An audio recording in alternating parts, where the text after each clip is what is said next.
All right, what is going on, everybody? Welcome back to another day of SaberSim's DFS office hours. Today is Tuesday, January 13th of 2026. Looking ahead here, we have a 10-game NHL main slate, 5-game NBA main slate, and then we have 14 matches of tennis later this evening as well. So, should be a fun day of DFS. For those of you who are new here, welcome. My name is Andrew, one of the coaches over here at SaberSim. This is a show where we go over how to use the SaberSim app, answer any and all DFS-related questions. Get your questions in one of three ways here. First off, send us an email, support@sabersim.com. Second, post it live in the YouTube chat. Third way, post it in the office hours channel in our Discord server. If you're not in our Discord and want to get access to that channel, there's a link in the description of this video. You'll also get access to our similar channels, individual sport channels, and you get access to the rest of the SaberSim team. Just can't say enough good things about the Discord. But with that said, we do this show Monday through Friday, 4 p.m. Eastern, and then we do this show on Saturdays at 12:30 p.m. Eastern, so you can tune in any one of those days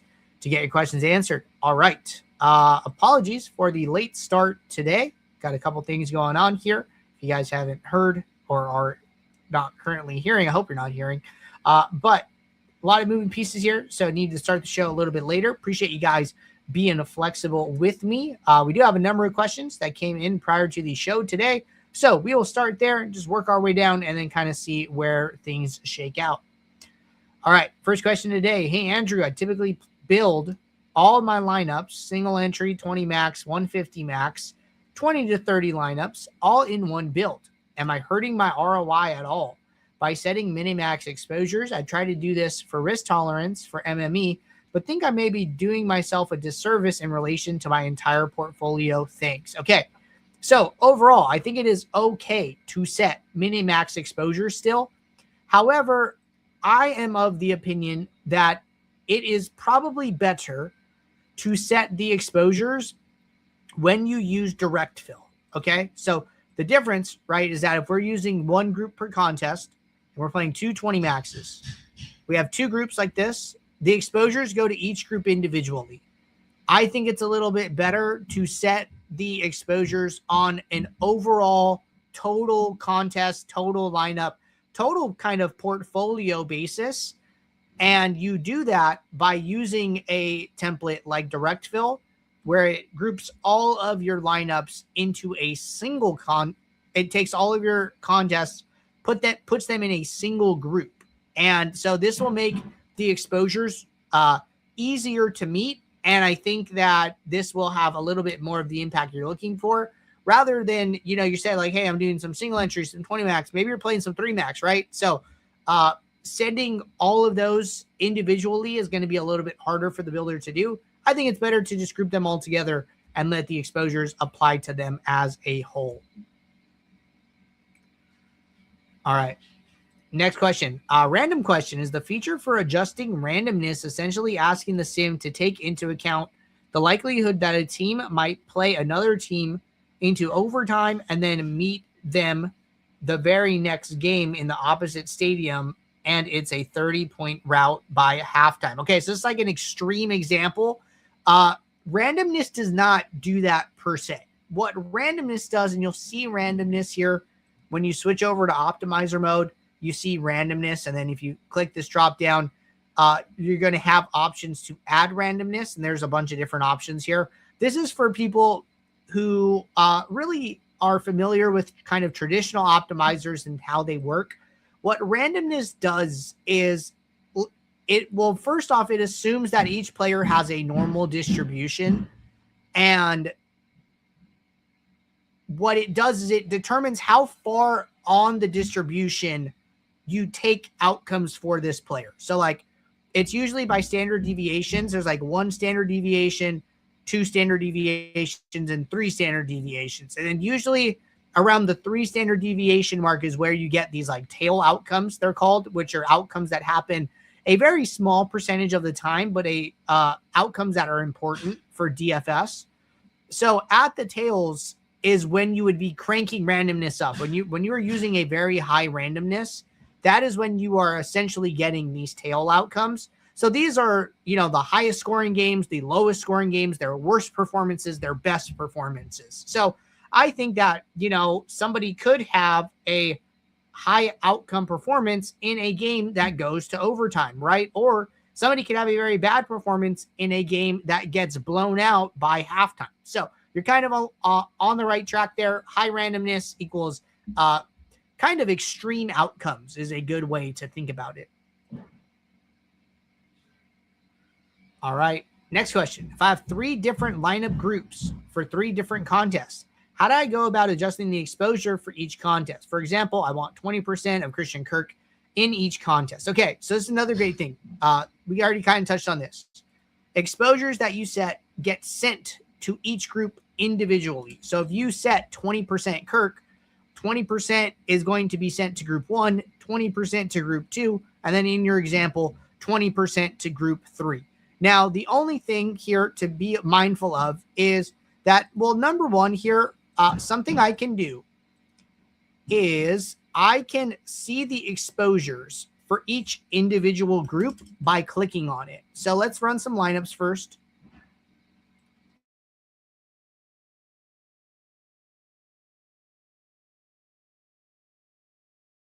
And I'm just going to refresh the projections, switch back to sim mode.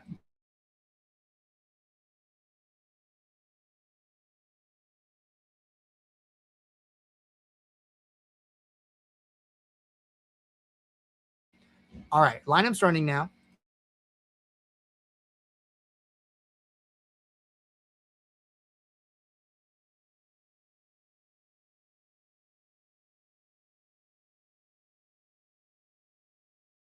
Just about finished.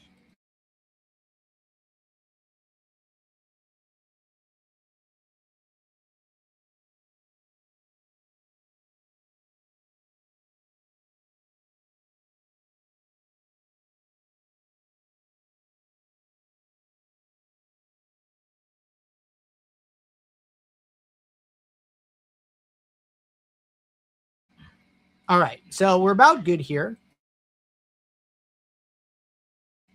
So right now, right, you can see my exposures. You see 100%, you see 40 lineups, right? That's because I have 2 groups of 20. But what if I just want to see the exposures of one group? I can click on the name of the group. It's going to update the exposures. Now it says only 20 lineups. These are for that contest only. The only thing that you can't do here is you can't set the exposures for only that group. So changing the exposures will still send the exposures to each group. The only thing you can do is you can lock a group, which means that the lineups will absolutely not change. So if I set exposures after locking the lineup, the exposures get sent to the lineup group, but they get ignored, and then they get applied to the unlocked one. So that is your one workaround in that case. But clicking on the group, viewing the exposures, potentially locking is something that I might want to explore.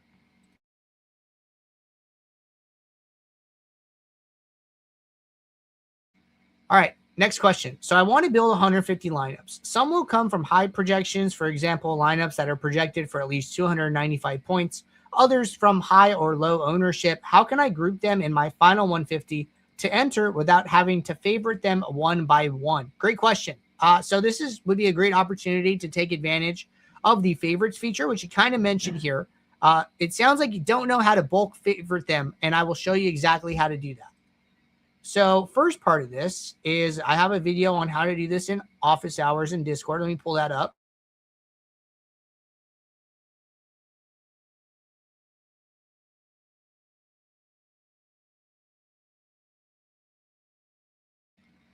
All right. So in the Discord, in the office hours channel, you can go up to the pinned messages. I have a video on how to do this. It is called favoriting a single lineup and bulk favoriting a set of lineups. Okay. I'm going to drop this here in the chat.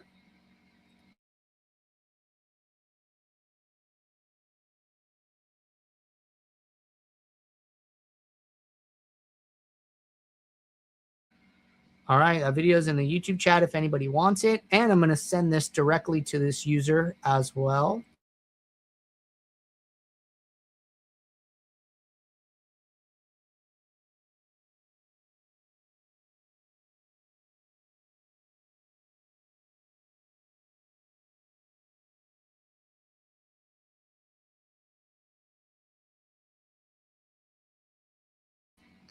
All right, just sent that video to that user, so that's perfect. The way you would do this, though, is what you do. You open up your group, use compact mode, so make sure compact mode is on. You're going to click on the bookmark for the first one. And then that's going to favorite the lineup. Let me go back here.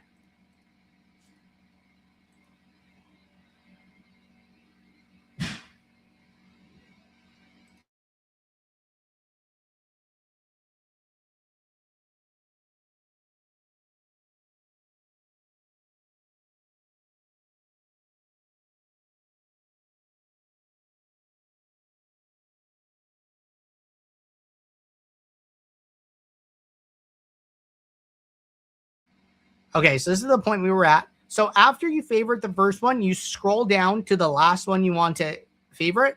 You hold shift on your keyboard and then you click bookmark. It's going to send all of the ones in between at once. So that's what the video walks through. You could watch that as well, though. So that's how you bulk favorite.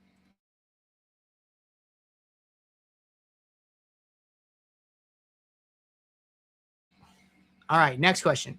I see people saying that late swap for NBA is worthless unless you have ultimate. Is that true? So the answer is absolutely not. I think people tend to exaggerate a little bit here, but the biggest thing to be aware of with regard to late swapping on starter is projection adjustments. And projection adjustments happen all the time. So when you see a sim and Colin Sexton gets ruled out, hey, you want a late swap for that. When you see a sim and Kawhi Leonard's projection drops because it's been announced that he's on a minutes limit, hey, you want to swap for that. The only difference between swapping on ultimate and starter is ultimate takes advantage of the live projections. So if there were no adjustments to projections, then you wouldn't need to swap. But if there are projection adjustments, which there are a lot, then I would continue to swap.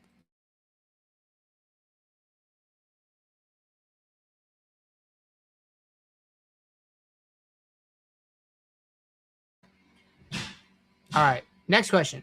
How do I trim running back and quarterback stacks? For example, last weekend, my 70% of Josh Allen stacks were with James Cook. I usually set a hard rule of 1 between 2 of them, but would ultimately like 10%. Is there a way of saying I only want maybe 10%, or how would I accomplish this? Okay, so this is actually really hard. We're going to go over to NFL.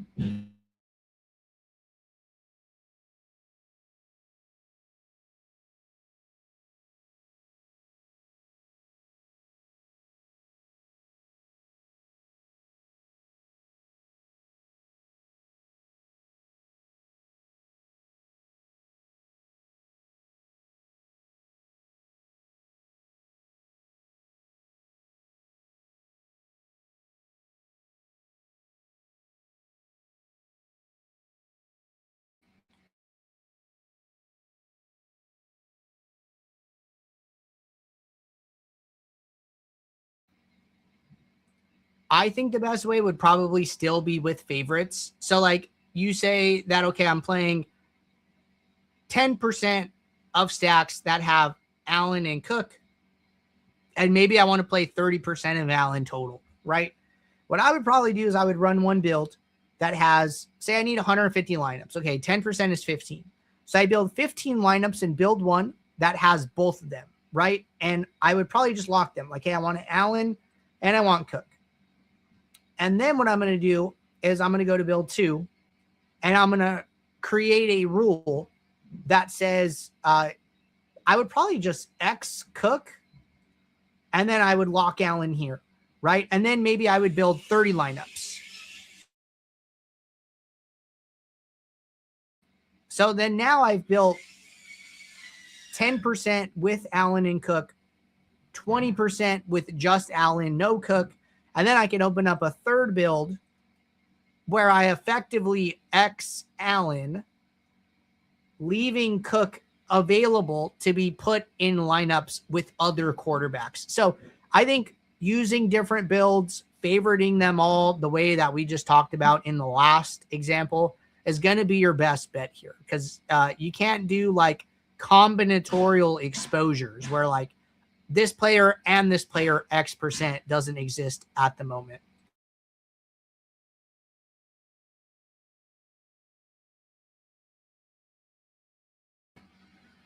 All right. That was our last question today. I know it might be a little bit noisy over here. So I appreciate you guys tuning in, hanging out with me. I'll be back tomorrow. And until then, everybody take care. Good luck. Thanks. Bye.